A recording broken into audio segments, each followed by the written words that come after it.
बिस्मिल्लाहिर्रहमानिर्रहीम। उर्दू कवर 2.0 में मैं तमाम दोस्तों को खुशामदीद कहता हूं और वेलकम करता हूं, नए आने वाले तमाम मेम्बरान को और सब्सक्राइबर को। चलते हैं नए वीडियो की तरफ। चैनल को सब्सक्राइब कर लीजिए, बेल आइकन दबा लीजिए ताकि नए आने वाले वीडियो का नोटिफिकेशन आप दोस्तों को मिल सके। हम बात करने वाले हैं ड्रामा सीरियल जाने जहां। बहुत ही खूबसूरत और इंटरेस्टिंग और प्यार से भरपूर कहानी चल रही है और इसमें इस ड्रामे को पाकिस्तान में भी बहुत देखा जा रहा है और इंडिया में भी सबसे ज़्यादा देखा जा रहा है। इस ड्रामे को हम किस्त नंबर 19 के बारे में फुल डिटेल जानेंगे और जुड़े रहिए उर्दू कवर की वीडियो के साथ। वीडियो को स्किप मत कीजिए, वीडियो को लाइक कर दीजिए। किस्त नंबर 18 तो आपने देख लिया और किस्त नंबर 19 के बारे में मैं आपको फुल डिटेल और व्यू बताऊँगा।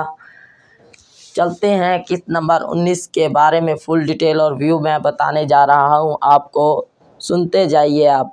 बानूर को पता है मेरे लिए सबसे ज़्यादा ज़रूरी आपकी खुशी है और आपकी आसानी है। अपने से भी ज़्यादा इन गाँव के लोगों से वोट लेना इतना आसान नहीं है।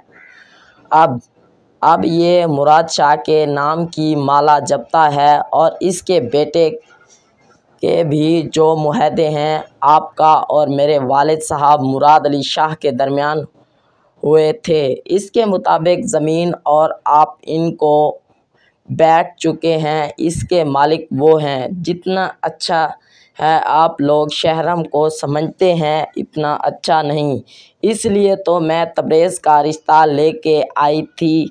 आइंदा आप और आपके लोग स्कूल की ज़मीन से दूर रहेंगे, इस पे कदम ना रखें। किस्त नंबर 19 के अंदर यही होगा और यही होने वाला है। मेरी वीडियो आप दोस्तों को अच्छी लगी है तो लाइक करें, कमेंट्स करें। Thanks for watching. अगली वीडियो के साथ फिर मिलेंगे इंशाल्लाह। दीजिए इजाज़त उर्दू कवर 2.0 को। अल्लाह हाफिज़, खुदा हाफिज़।